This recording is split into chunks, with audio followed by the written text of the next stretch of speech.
Hi, I'm Ed Del Grande, and for years you've been hearing me speak about Kohler generators. Well, today we're installing one at my own home. Now, we live here in the Northeast where we get our fair share of storms and power outages, and sometimes the electricity could be out for days, even weeks at a time.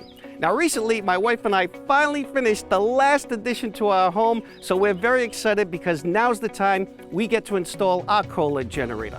Now, I have to point out one thing. This is not a do-it-yourself project. I'm in the business and I have plenty of help on this job. And also, the preparation work can be involved, but once the prep work is completed, the final hookups only take about a day to a day and a half.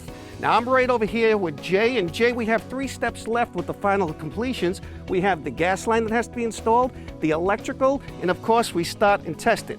Now, you're at the transfer switch, which is part of the prep work.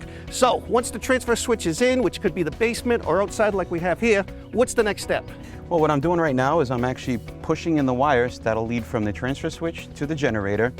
What happens is, in case of a power outage, transfer switch will signal to the generator to start up, send electricity back to the transfer switch, and power your house again. And that's it. Well, it looks like the next stop is at the generator itself. The transfer switch is hooked up. Now it's time to connect the generator. Jay, what do we got going on here with all this wiring? Well, Ed, what we got here, these are your wires that came from your transfer switch. These are your communication wires. Those are the wires that'll start your generator up, which will send power back to your transfer switch. In a power outage, you'll be good to go. Well, if you finish up, I'll get to work on the gas line. This generator can run on natural gas or propane. We have it set up for propane, but either way, Bob, what's next? Well, Ed, we're just making our final connection on the gas line here. And you always want to make sure you have a flexible connector on your gas line for movement.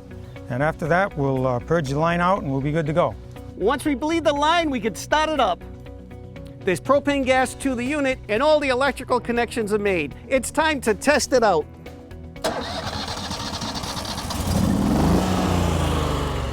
That sounds good. Now my home and family will be automatically protected during the next storm. To find a certified Kohler dealer near you, please visit kohlergenerators.com.